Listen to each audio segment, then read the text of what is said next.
Psychology, Psychiatry, and Faith.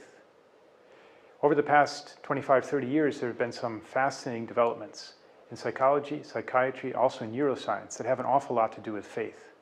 Both psychology and psychiatry are relatively new fields. They really began to be developed in the late 19th century, and then their development accelerated in the early 20th century, especially with Sigmund Freud and his psychoanalysis. From the beginning, from the early years, much of psychiatry and psychology was dominated by an approach that tended to be against religious belief. It was really atheistic. It tended to see religious belief as something infantile, immature, as though when one grows up and one becomes more mature psychologically and overcomes the childhood fantasies, that then one is able to recognize that those things that one learned in one's childhood about God were really just fables, and that one should move beyond that.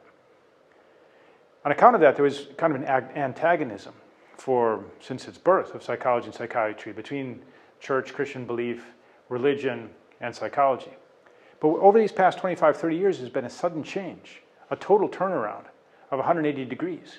And it's because science is demonstrating more and more that religious belief is good for us.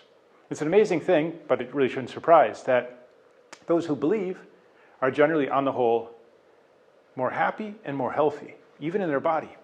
Moreover, this might surprise a little bit more, those who believe more and more intensely, more fervently, are even more happy and healthy. So it's gotten to the point that psychologists, psychiatrists, those who are involved in treating pathologies, even if they're atheists, even if they're personally opposed to religious belief, they see religious belief as something positive and healthy for psychological treatment. I have some friends who are priests, who work as pastors, and they're in great concert and harmony with psychotherapists, including atheist psychotherapists, because they see that they're going to a priest, for instance, for the sacrament of confession, to receive forgiveness, is actually beneficial for their psychological condition. However, if we look more closely at this relationship between psychology and religion, it's interesting to note that over these past 25 and 30 years, the frequent reference to religion made by much of psychology and psychiatry has been to Buddhism rather than Christianity.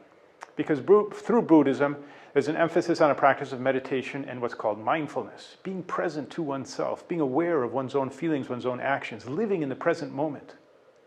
But what's interesting is that Christianity also emphasizes meditation, of course, prayer, also emphasizes living in the present moment, being present to oneself.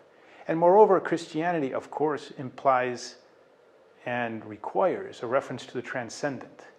God came to save us. We have belief and hope in a God who loves us, and we love him, even with divine love.